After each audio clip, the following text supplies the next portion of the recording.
Như đầu video thì anh em có thể thấy là mình mới vừa làm xong một cái xăng rất là xinh và lầy. Cái đó thì mình định sử dụng cho mấy chiếc xe địa hình ấy.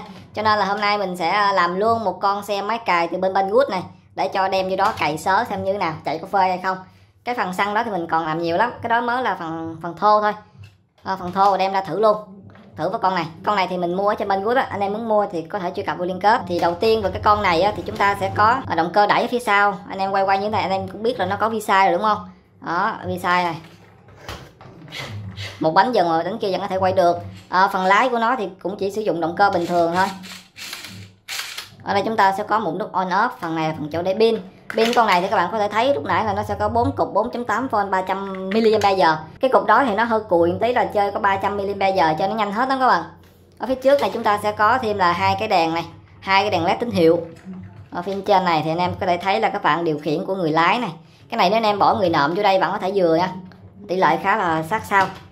Ở đây là phần tay điều khiển. Tay điều khiển này thì mình đã lắp pin vô rồi. Đây sử dụng 2 pin tiểu. Ở chỗ này chúng ta sẽ có một cái nút on off nữa này. Đó. Khi mà chơi anh em nhớ bật khóa này, đút chìa khóa vô thì cái này mới khởi động lên được. Sau đó là đến còi, sau đó là cái nút này nó sẽ tự chạy. Còn các nút này là tiến này, lùi này, quẹo phải này, quẹo trái này. Phần trên này các bạn sẽ có thêm một cái jack sạc nữa này. Nhưng mà cái con của mình nó sẽ có một cái sạc USB đi kèm, cho nên là chắc cái lỗ này sẽ không xài tới. Ở phía sau này các bạn sẽ có thêm một cái đổ móc để kéo theo cái chiếc xe, kéo theo cái xe kéo phía sau ấy, để anh em có thể chở đồ. Nói chung là cũng tạm ổn cho một cái con xe như thế này. Mua về để mình trang trí cho cái kiểu như làm nông trại các bạn, cũng hợp lý ha. Rồi giờ mình sẽ lắp pin và cho anh em xem thử con này chạy như thế nào nha. Sau đó thì mình sẽ đem ra ngoài kia và test thử cho anh em luôn. Đi cày bữa, đi chơi dơ bữa các bạn.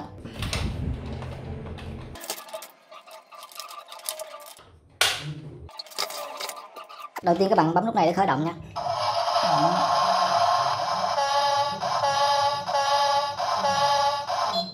Nhấn giữ thì nó sẽ tắt.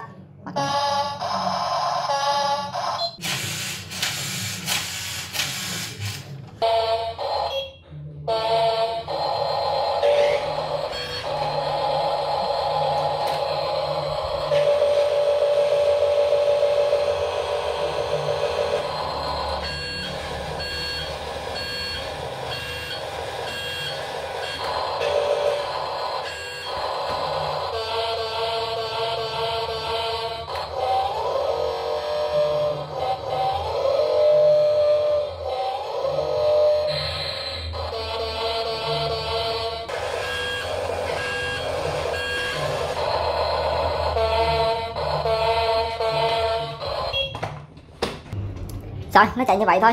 Bây giờ mình sẽ đi ra ngoài kia và chơi nha.